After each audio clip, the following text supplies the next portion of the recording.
अस्सलाम वालेकुम दोस्तों, आज एक नई वीडियो के साथ हाज़िर हूँ। दोस्तों, इस वीडियो में मैं आपको बहुत ही ज़बरदस्त खुशखबरी सुनाने जा रहा हूँ। अभी मैंने न्यूज़ सुनी है, पाकिस्तान के न्यूज़ चैनल्स के ऊपर अभी खबर चल रही थी कि हादम हुसैन रिजवी साहब को और पीर अफजल कादरी साहब को रिहा करने का अदालत ने हुक्म दे दिया है। उनकी ज़मानत मंजूर हो गई है। अब उनको अदालत ने उनको रिहा करने का हुक्म दे दिया है। चले वो जो न्यूज़ है वो भी मैं आपको दिखाता हूँ, आप खुद भी वो सुन लें।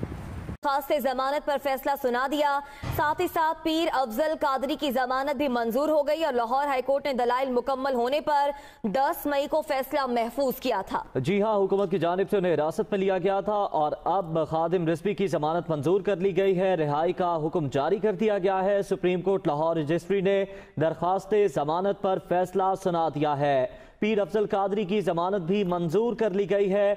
लाहौर हाई कोर्ट ने दलाइल मुकम्मल होने पर 10 मई को फैसला महफूज किया था। अदालत ने दोनों को 5-5 लाख रुपए के मुचलके जमा कराने का हुक्म भी दिया है और उनकी ये रिहाई अमल में आई है। और सुप्रीम कोर्ट लाहौर रजिस्ट्री ने दरखास्त जमानत पर यह फैसला सुना दिया है, जिसकी मजीद तफसीलात जानेंगे नुमाइंदा दुनिया न्यूज़ मोहम्मद अशफाक से। अशफाक, बताइएगा, रिहाई का हुक्म दे दिया गया है दोनों रहनुमाओं की?